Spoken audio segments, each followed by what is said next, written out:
Oke, kali ini kita akan masuk ke permintaan dan penawaran. Nah, sebelum itu gue ngasih sedikit information kalau penemu dari hukum permintaan dan penawaran itu adalah seorang ahli ekonom dari Inggris yang namanya Alfred Marshall. Dan dia itu juga penulis dari buku Economic of Industry. Oke, kita masuk ke permintaan. Permintaan. Oke. Nah, konsep dari permintaan. Oke. Apa sih permintaan itu? Permintaan atau demand adalah jumlah barang dan atau jasa yang diminta oleh konsumen pada berbagai tingkat harga dan periode waktu tertentu. Nah, kalau dari penjelasannya itu adalah permintaan itu diminta tentunya oleh konsumen, atau kalau dalam circular flow diagram dia itu adalah rumah tangga yang memberikan faktor produksi kepada produsen dan melakukan pembayaran barang dan jasa yang dihasilkan oleh produsen. Nah, pada berbagai tingkat harga. Pada berbagai tingkat harga itu dapat dijelaskan di kurva permintaan. Nah, ini ada di bawah sini kurva permintaan. Dan pada periode waktu tertentu. Nah, gitu. Berbagai tingkat harga itu menunjukkan bahwa konsep dari permintaan itu nggak cuman satu angka doang, 10.000 doang enggak, tapi ada berbagai level, 5.000, 10.000, 15 gitu seterusnya. Begitu juga dengan tingkatan kuantitasnya gitu. Menurut hukum permintaan, ketika harga barang itu naik, maka jumlah barang yang diminta akan berkurang. Tentu sangat logis. Misalnya gini, katakanlah harga buku, misalnya sebuah buku itu harganya naik dari 15.000 dia naik ke 20.000. Nah, maka kan orang-orang kan mereka tentunya memiliki resource, sumber daya berupa pendapatan uang yang terbatas. Itulah mereka akan mengurangi kuantitas yang dikonsumsi. Dari kurva ini mereka akan turun dari 3 unit ketika harganya 15.000, ketika harga naik 20.000 hanya tinggal 2 unit atau berkurang sebanyak 1 unit. Nah, itu. Nah, gitu. Berikutnya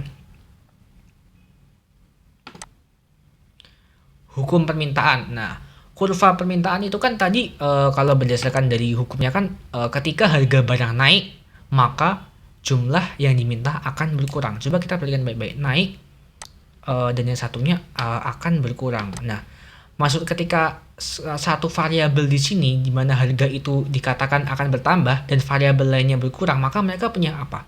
Hubungan yang negatif. Nah, negatif relationship. Hubungan yang negatif. Nah, gitu. Itulah kenapa bentuknya kurva demand itu dari kiri atas ke kanan bawah gitu, karena memang hubungannya negatif.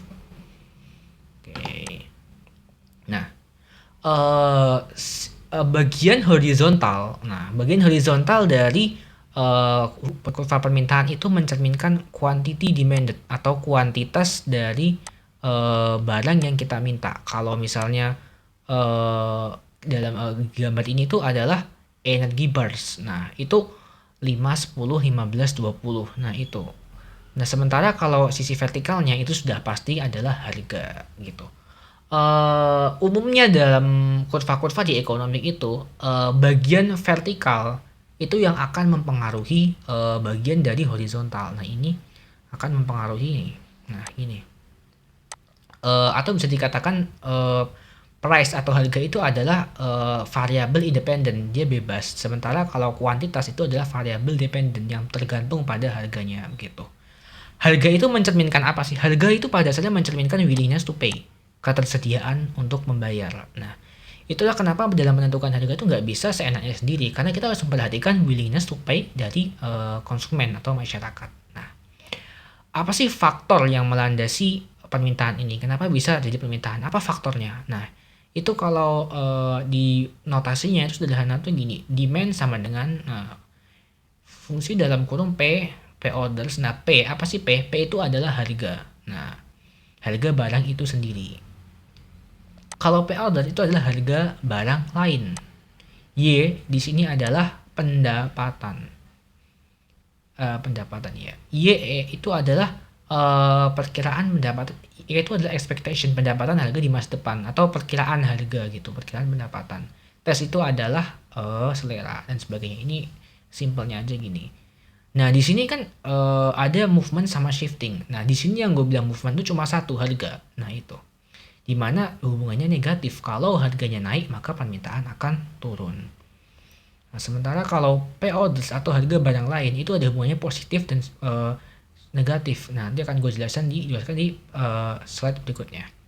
Nah, di mana pokoknya selain harga barang itu sendiri atau selain apa ya, variabel yang sebagai ini, harga ini yang sebagai sisi vertikalnya. Nah, selain itu, maka yang lainnya ini adalah shifting atau menggeser kurva. Nah, misalnya gini. Nah, menggeser kurva makin ke kanan atau makin ke kiri bawah. Nah, kenapa ini bisa menggeser ya? Karena tidak ada variabelnya di sini. Nah, di sini cuma ada harga dan kuantitas begitu.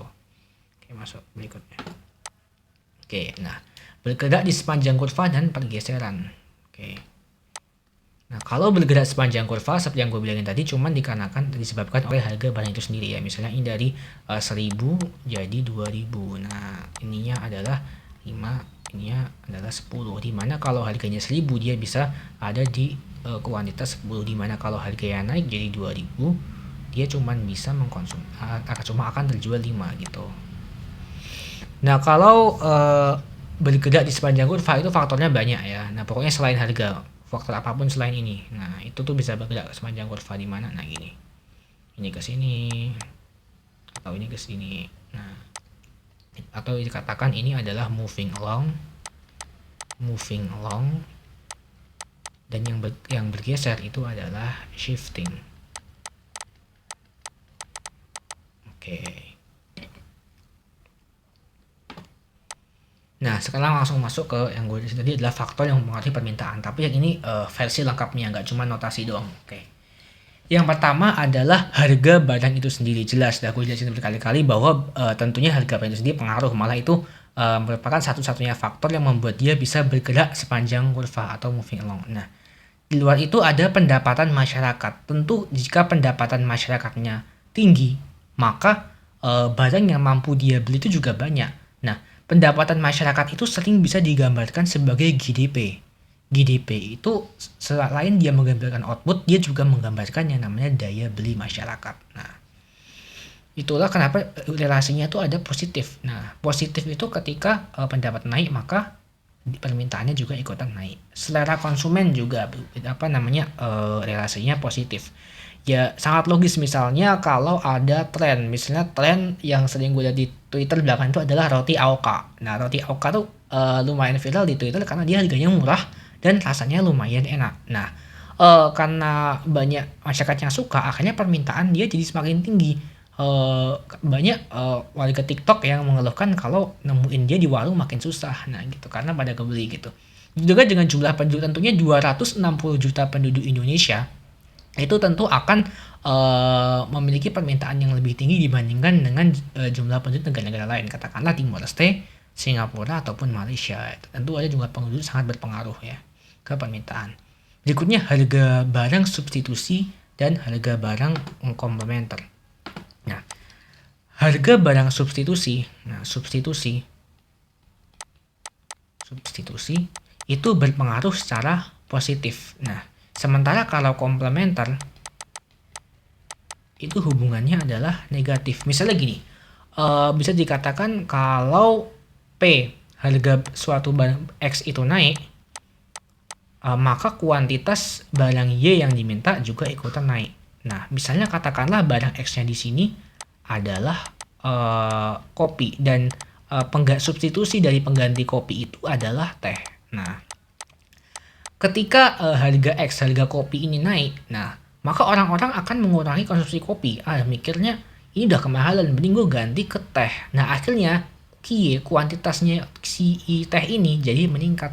Nah, itulah hubungannya positif. Nah, sementara kalau barangnya komplementer atau dikatakan saling melengkapi, maka hubungannya negatif. Misalnya gini, nih kalau notasinya ketika PX naik, maka Y turun. Nah, hubungannya negatif. Misalnya katakanlah X-nya ini adalah yang saling melengkapi, misalnya motor dan Y-nya bensin. Bukan. Lebih cocok lagi kalau X-nya ini gue ganti deh. Gue ganti jadi X-nya ini teh. Dan Y-nya itu gula. Nah, katakanlah mereka barang yang saling melengkapi. Dimana kalau minum teh nggak pakai gula, katakanlah preferensi orang mengatakan itu nggak enak. Nah, gitu.